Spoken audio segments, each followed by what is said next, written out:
Rachel could barely process what she was seeing. Daniel. He stepped closer to the hospital bed. I came as fast as I could. The surgeon looked at him. Are you a family member? Daniel shook his head. No. He glanced at Rachel.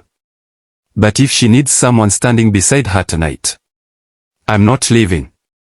The nurse quietly smiled. Rachel remembered then. 5 years earlier, Daniel had been the school's maintenance supervisor. When Rachel's husband was undergoing chemotherapy, Daniel had quietly repaired things around their home without charging a dime. He had mowed the lawn, fixed a leaking roof, built Noah a small tree house. He never wanted recognition. When he transferred to another school district, they gradually lost touch. But before leaving, he'd handed Rachel a small card. If you ever need help, he'd said, call me. She had tucked the card into her emergency contact file. She never imagined it would actually be used. The surgeon nodded. We need someone to remain available during surgery. Daniel answered without hesitation. I'll be here.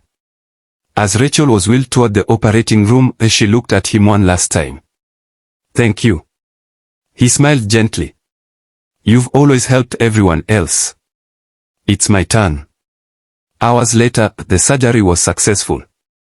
When Rachel finally woke in recovery, Daniel was still sitting in the waiting room. So was Noah. Rachel frowned. Noah. Her neighbor smiled from across the room. I picked him up from school this morning. Daniel looked embarrassed. I didn't think he should wake up without someone familiar nearby. Rachel's eyes filled with tears. For 2 days, Daniel remained at the hospital.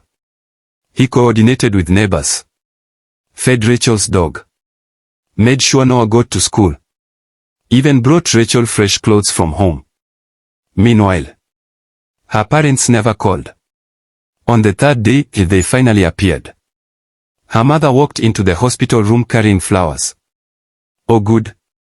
You're awake? Rachel looked at them quietly. You got our messages? Her father asked. Rachel nodded. The nurse told me. Her mother sighed. We couldn't miss the performance. It was sold out. Silence. Her father added. We knew the doctors would take care of you. Rachel looked toward Daniel, who was helping Noah with a puzzle by the window. Then back at her parents. The doctors did. She paused. But someone else took care of my son. Her parents finally noticed Daniel. Who's he? Rachel smiled. The person you expected didn't exist. She looked at Daniel. So life sent me someone better. Neither parent spoke. A week later, Rachel returned home. Neighbors had stocked her refrigerator. Meals filled the freezer. The lawn had been mowed. Flowers bloomed on the porch. Daniel hadn't done it alone. The entire neighborhood had helped. Rachel realized something profound. Family wasn't always defined by blood. Sometimes it was built through years of quiet kindness. Months later, Rachel organized a community appreciation picnic. Teachers, neighbors, first responders, hospital staff. Everyone who had helped during her recovery was invited. Near the end of the afternoon, Rachel stepped onto the small stage.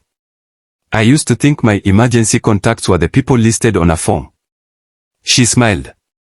I was wrong. She looked toward Daniel. The real emergency contacts are the people who answer before they know how hard the situation will be. The crowd applauded. Daniel looked down, clearly uncomfortable with the attention. Noah ran onto the stage and took the microphone. I have something to say. Everyone laughed. He looked straight at Daniel. When I was scared, you stayed. He wrapped his arms around Daniel. Thank you. There wasn't a dry eye in the park. A few weeks later, Rachel updated every emergency form in her life. At the top of the contact list was one name. Daniel Brooks. Not because they were related. Not because anyone expected it.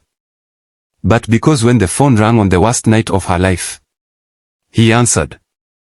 And sometimes, the people who become your family are simply the ones who choose to show up when everyone else chooses not to.